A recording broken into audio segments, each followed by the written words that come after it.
Olá pessoal, sejam muito bem-vindos ao nosso segundo vídeo aqui no canal.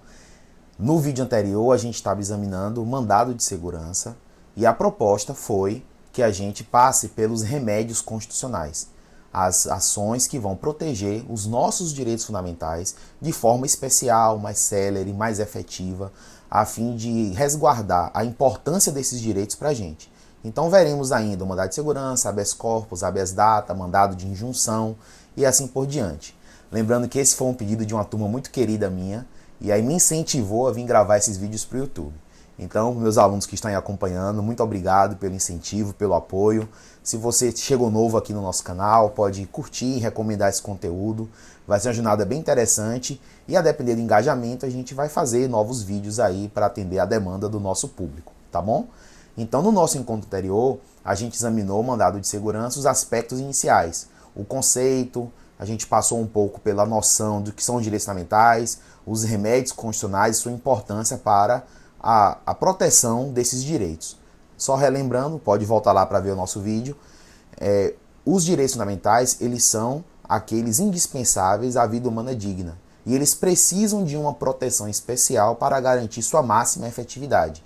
Daí a ideia de que os direitos fundamentais possuem ações específicas de proteção desses direitos para evitar violações a eles ou minimizar os danos de alguma violação que eles venham a sofrer. Hoje a gente vai avançar no exame do mandado de segurança no aspecto legitimidade. Então vamos a isso. Deixa eu só trocar aqui a tela. Pronto. Então, remédios constitucionais. Vamos para a legitimidade ativa do mandado de segurança. Então, a primeira coisa é a gente identificar, pessoal, que na sua petição de mandado de segurança, você vai precisar apontar quem é o réu do mandado de segurança, ou seja, quem vai responder a esta ação, e a autoridade coatora, que é a pessoa que praticou o ato ilegal ou abusivo. São coisas diferentes, e isso vai ter uma repercussão muito importante na sua petição de mandado de segurança. Então, no primeiro caso, legitimidade ativa, quem vai entrar com mandado de segurança, qualquer pessoa, física ou jurídica. Então, qualquer pessoa que seja titular de um direito fundamental, que não seja resguardado por habeas corpus ou habeas data, vai cair nas hipóteses de mandado de segurança. Então, só relembrando aí, habeas corpus, liberdade de locomoção. Habeas data, liberdade de informação. E as outras liberdades, os outros direitos, quando violados ou ameaçados, ou na iminência de serem violados, a gente vai ter o mandado de segurança para nos resguardar. Então, qualquer pessoa física ou jurídica, sendo titular de direitos fundamentais, pode sim entrar com o mandado de segurança.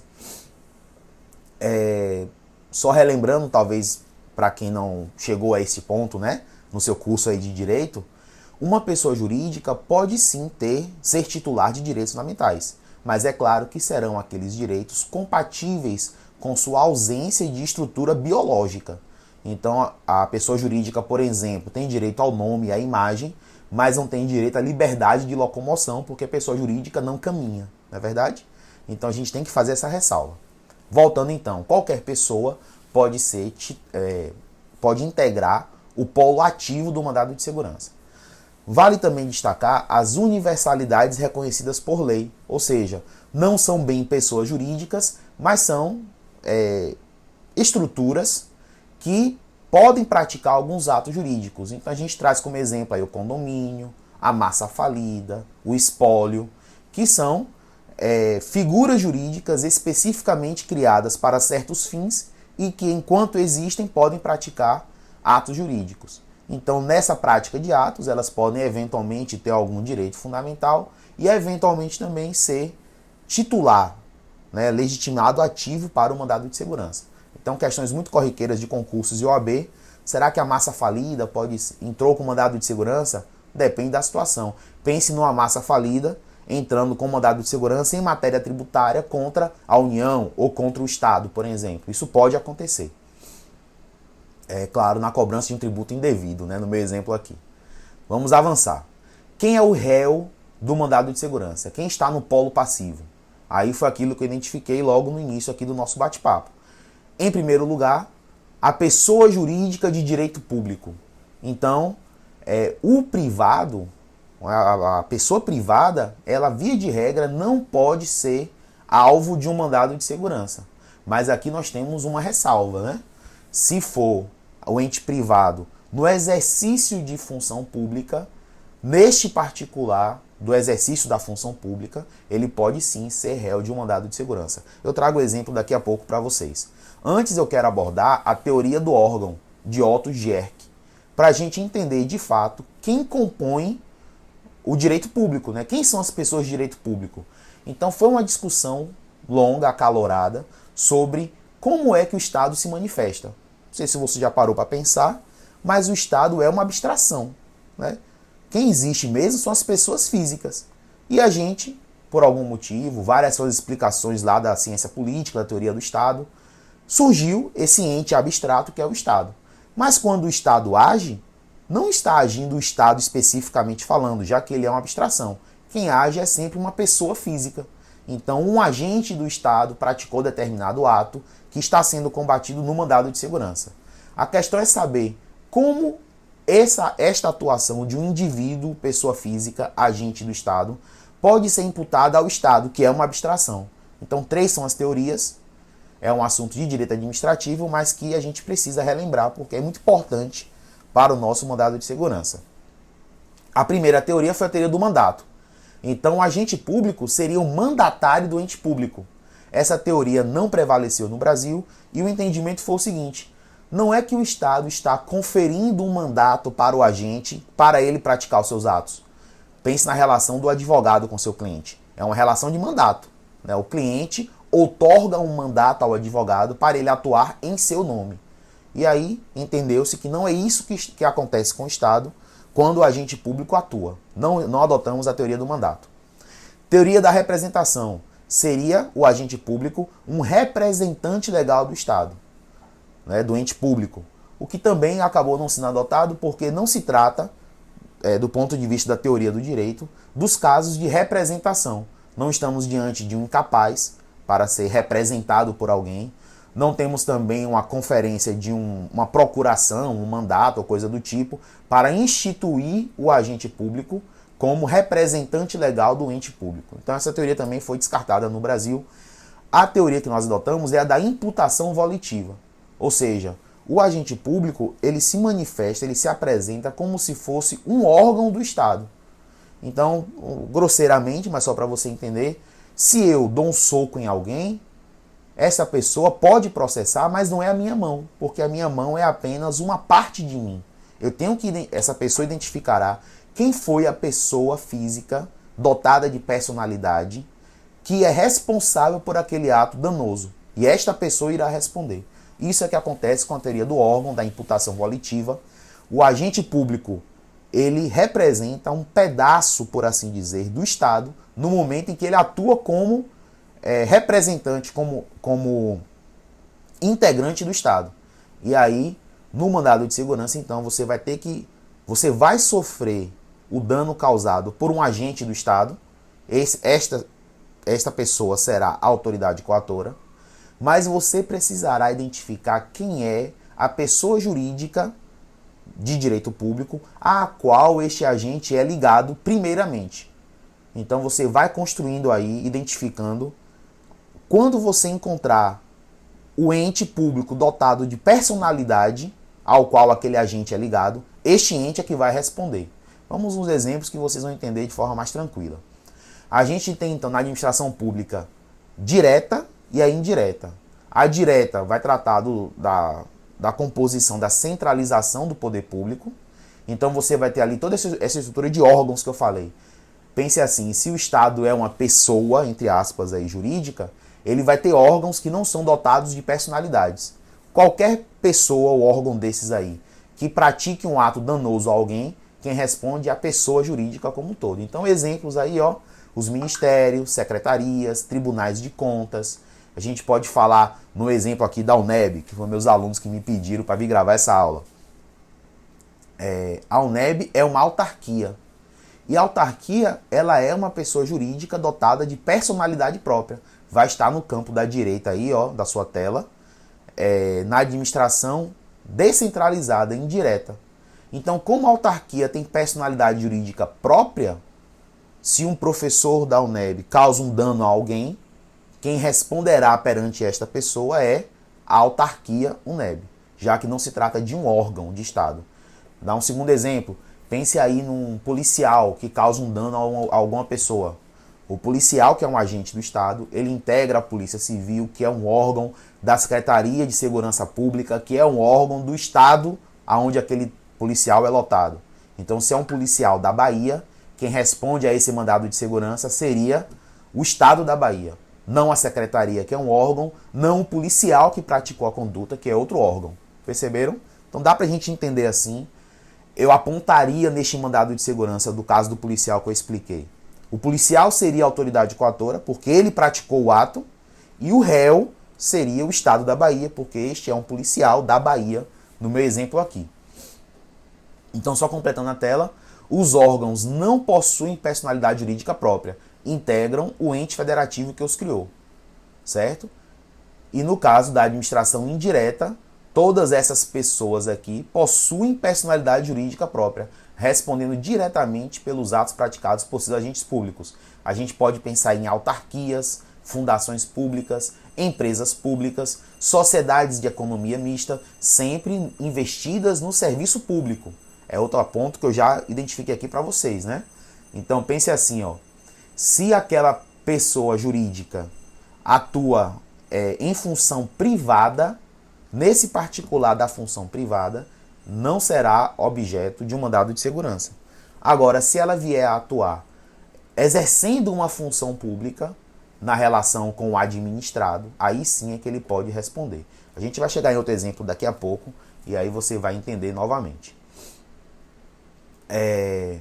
Quem é a autoridade coatora do mandado de segurança? É a pessoa física que praticou o ato ilegal ou abusivo na condição de agente público. Então, enquanto o réu do mandado de segurança determina a justiça competente, a autoridade coatora determina o juízo competente. Assim devem ser observadas as regras de foro por prerrogativa de função, as quais podem deslocar a competência para um tribunal ao invés de juiz singular. Isso aqui é um outro assunto que, se vocês pedirem aí nos comentários, eu posso deixar também, viu? A gente pode gravar futuramente. Que seria examinar as regras de distribuição de competência da justiça. Né? Quais autoridades têm foro especial, onde está o foro de cada autoridade. A gente tem uma discussão ocorrendo agora aí no Congresso Nacional para acabar com o foro especial de diversas autoridades, e isso pode impactar no seu mandado de segurança também. Então é um assunto para você ficar atento, porque pode ter mudanças em breve. Mas, né, a princípio, a gente pode pensar assim, ó, no meu exemplo do policial. O policial, civil ou militar, não importa, ele tem foro especial? Não. Então ele será julgado por um juiz singular.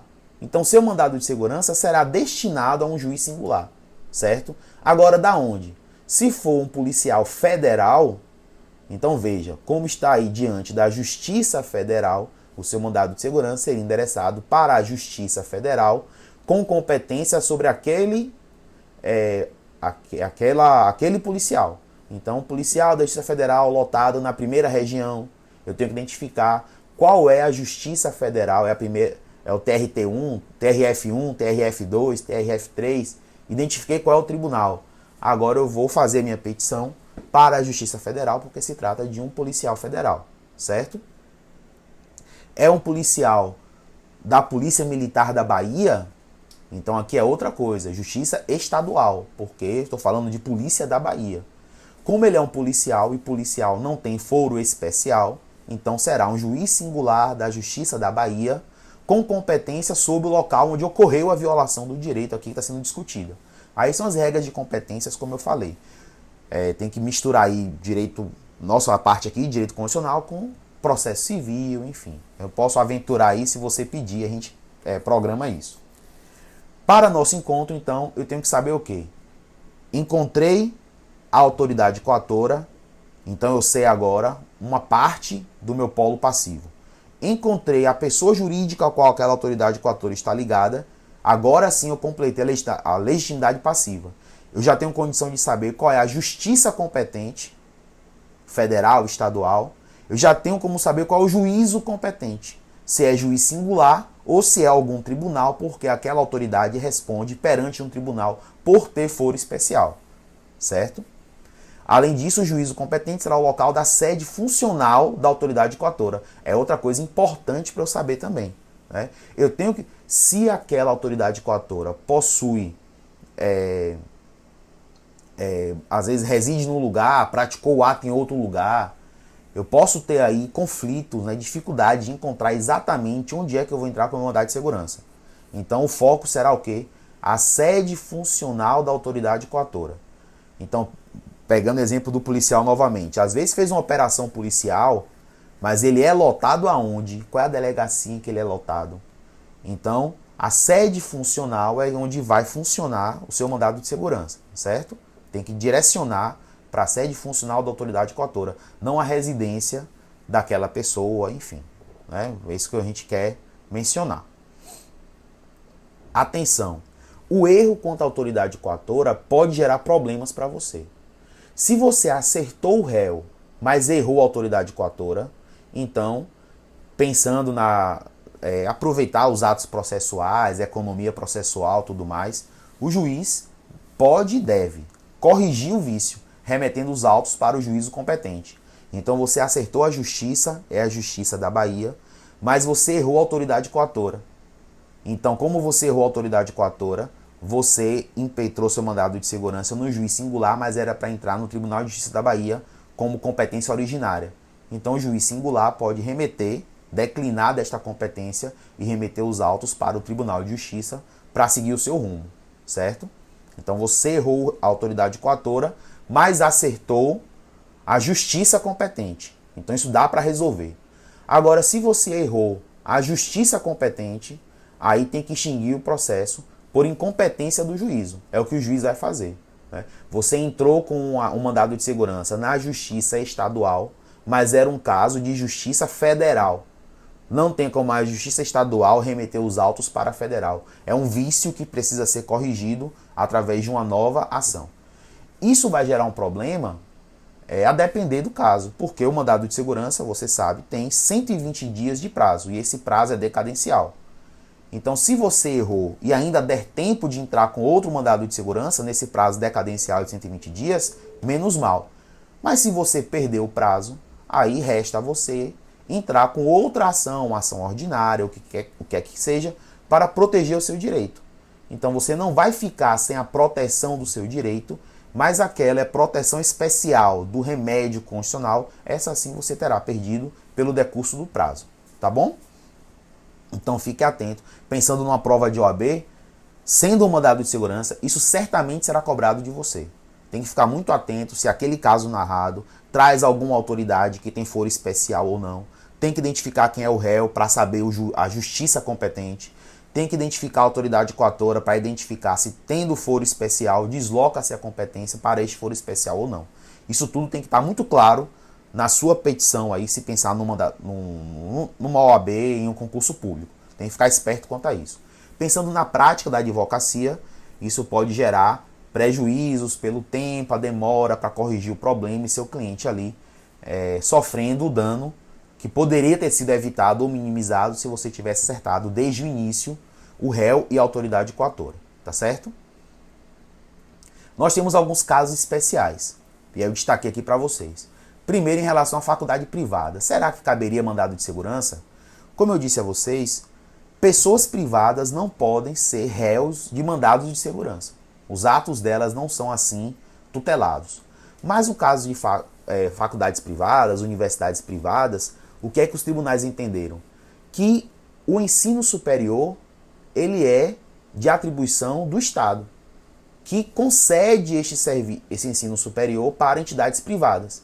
Então, toda universidade privada ela funciona mediante autorização pública e passa por fiscalizações periódicas do Ministério da Educação também. Então, todo mundo sabe aí as notas e qualificações das universidades privadas. Então, neste caso, a universidade privada pode sim ter os seus atos controlados por mandado de segurança, já que é uma concessionária de serviço público.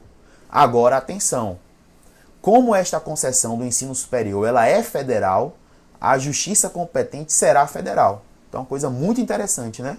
faculdade privada pode ser alvo de mandado de segurança na Justiça Federal, pelos atos por ela praticados. Tem um detalhezinho que eu trouxe mais para frente aí, eu vou destacar com vocês sobre faculdade privada. Faculdade pública, caberia mandado de segurança? Também cabe. Só que aqui a gente vai ter uma segunda camada de problema, né? Você sabe que pelo Pacto Federativo, nós temos aí a autonomia dos entes federativos. E embora o ensino superior seja preferencialmente da União, estados e municípios podem também instituir faculdades, né, universidades. Como é o caso, os estados no Brasil costumam ter universidades e alguns municípios muito ricos do Brasil acabam também criando universidades próprias, certo? Nesse caso, não é uma concessão federal por causa desta autonomia. Então, resumindo, cabe mandado de segurança contra ato de faculdade privada, mas a justiça competente será aquela a qual a faculdade está vinculada. Então, no nosso exemplo aqui, Universidade do Estado da Bahia, eu poderia entrar com mandado de segurança contra ela, poderia, mas a justiça competente será a estadual da Bahia, certo? E não justiça federal. Coisa interessante. Um terceiro caso a considerar é o concurso público. E o que acontece, né? No concurso público, você aí que é concurseiro deve saber. Primeiro, vem uma lei autorizando o ente público a instituir novos quadros de pessoal, né? Contratar pessoas através de concurso público. Depois dessa lei, costuma ocorrer assim, né? Pode até ser que não, mas a praxe no Brasil é essa. É você abrir um edital para selecionar uma banca examinadora que vai cuidar do concurso, certo? Então esse é o momento de você, concurseiro, ficar atento. Olha, saiu uma lei prevendo a criação de mais 1.000 vagas para a polícia.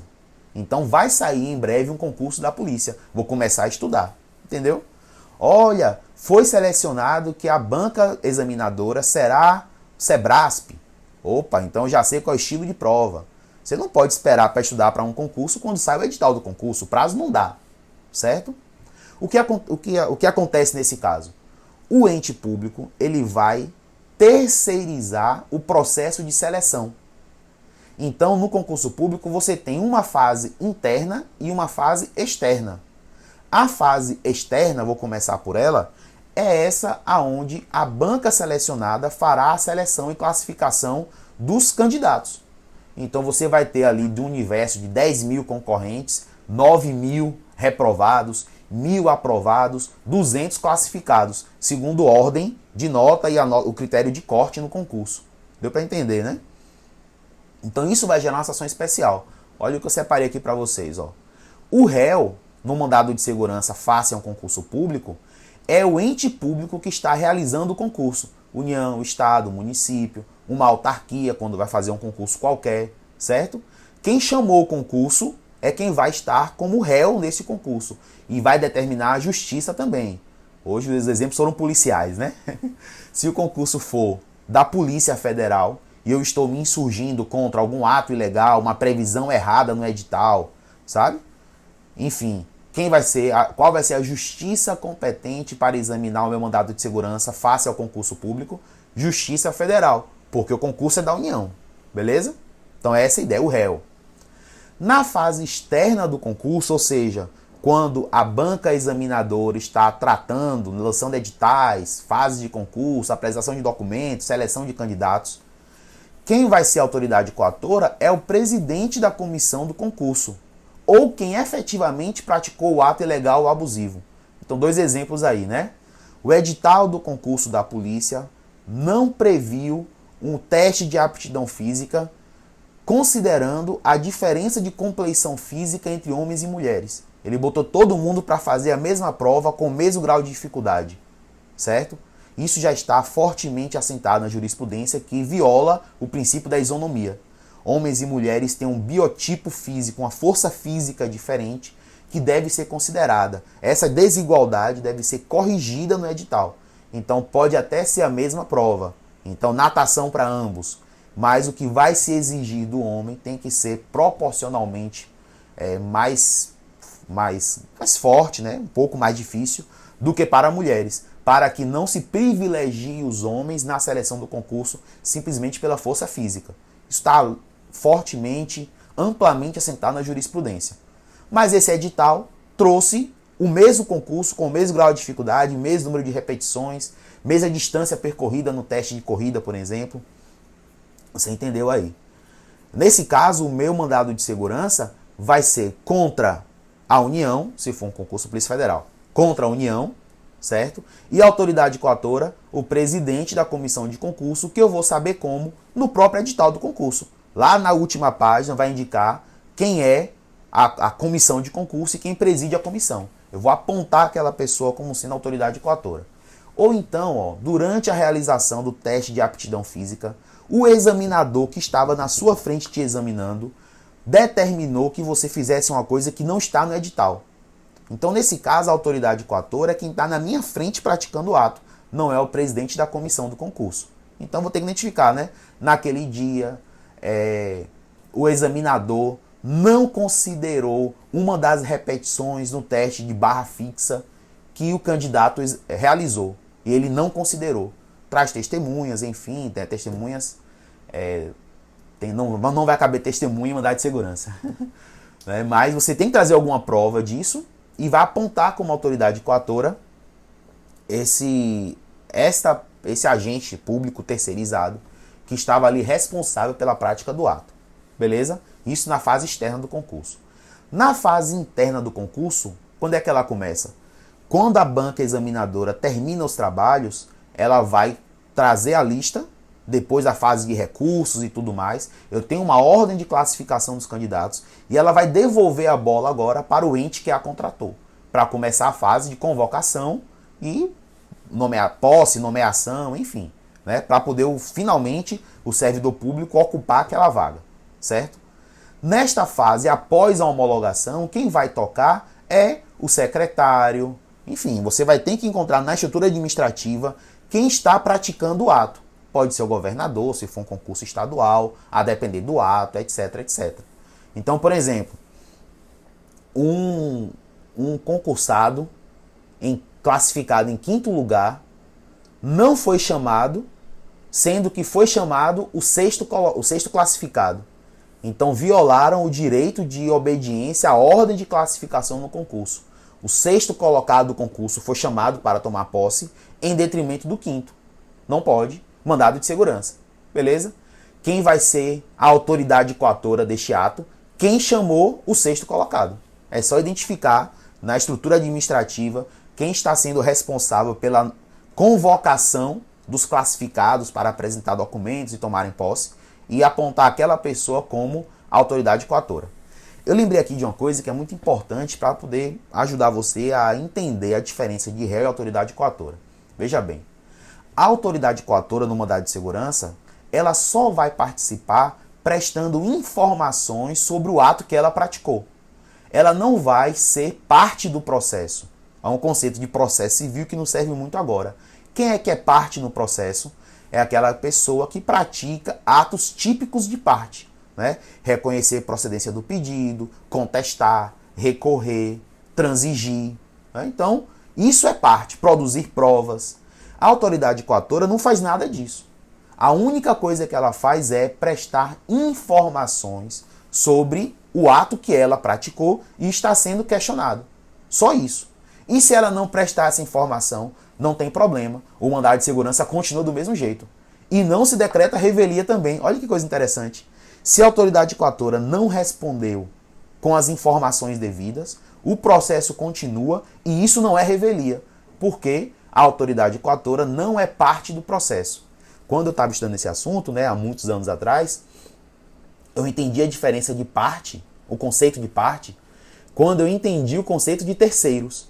Lembra lá do seu processo civil, teoria geral do processo, né? Veja bem, quem é que é o terceiro processual? É aquela pessoa que tem interesse jurídico na demanda, mas que não participou do início do processo. Então ela tem direito de entrar no processo. É aquela pessoa que não figurava como autor nem como réu do processo, mas que vai sofrer os efeitos da sentença futura. Por isso ela tem interesse jurídico na demanda e por isso ela pode entrar no processo. E aí vem as hipóteses de intervenções de terceiros, né? Não é meu assunto hoje. Mas entendeu aí, né? Réu não é autoridade coatora. São coisas distintas, tá bom? Pensando no concurso público, eu já tenho um réu pré-determinado, mas a autoridade coatora vai mudar de acordo com o que aconteceu. Fase interna do concurso, fase externa do concurso, quem está de fato praticando o ato, presidente da comissão de concurso, tudo isso está muito bem claro na sua mente para você não errar o seu mandado de segurança. E lembrando mais uma vez que a autoridade coatora, se ela tiver foro especial, foro por prerrogativa de função, a sua petição de mandado de segurança será endereçada para este foro especial. Tá bom? Vamos em frente. Ó. Nos casos de mandado de segurança contra faculdades privadas, devemos indicar como parte ré a sua mantenedora, a qual pode ser identificada a partir da consulta no site do MEC. Eu deixei o site aí na tela para vocês. Depois faça a experiência de entrar lá. E o que é que acontece? Ó? Muitas universidades privadas, elas se constituem como instituições sem fins lucrativos. E o que isso quer dizer? Quer dizer que ela não distribui lucros entre os seus sócios. É claro que todo mundo que vive num regime capitalista busca o lucro. Mas você pode reverter o lucro para a sua própria manutenção. E aí você vai pagar as pessoas pelo trabalho que eventualmente elas praticaram. O que é que eu quero dizer? É possível de acontecer que uma instituição privada com fins lucrativos, que a gente vai chamar de mantenedora, desenvolva algumas atividades. Entre elas, constitua uma universidade sem fins lucrativos. Entendeu? Então a universidade vai cobrar, porque ela é privada, o que ela oferir de lucro, do sentido capitalista, né? O que ela oferir de lucro não será distribuído para sócios, mas ela vai gerar rendimentos para esta mantenedora. Beleza? Então, como ela é uma entidade privada sem fins lucrativos, né, ela não vai responder ao mandado de segurança diretamente. Ela não estará dotada de todos os aspectos de personalidade, isso no caso de universidades. É assim que funciona. Para responder ao mandado de segurança. Então, você vai entrar no site do MEC aí, vai colocar a sigla. Deixa eu até ver se aqui... Vai colocar a sigla, eu ia tentar mostrar, mas acho que não vai dar certo não. Vai ficar muito parecido com uma aula de graduação. Fica o teste para você. Entra no site do MEC, nesse endereço que está aí na tela. Procura uma universidade privada qualquer. E você vai identificar todos os dados sociais dessa universidade. Se ela é entidade privada com fins lucrativos, sem fins lucrativos. Se ela é vinculada a alguma mantenedora. Quando você encontrar o termo mantenedora, liga a luz de alerta. Seu mandado de segurança eventual seria contra esta mantenedora, certo? E não contra a faculdade ela própria, tá bom? Pronto. Então, pessoal, é isso que eu queria falar com vocês no dia de hoje.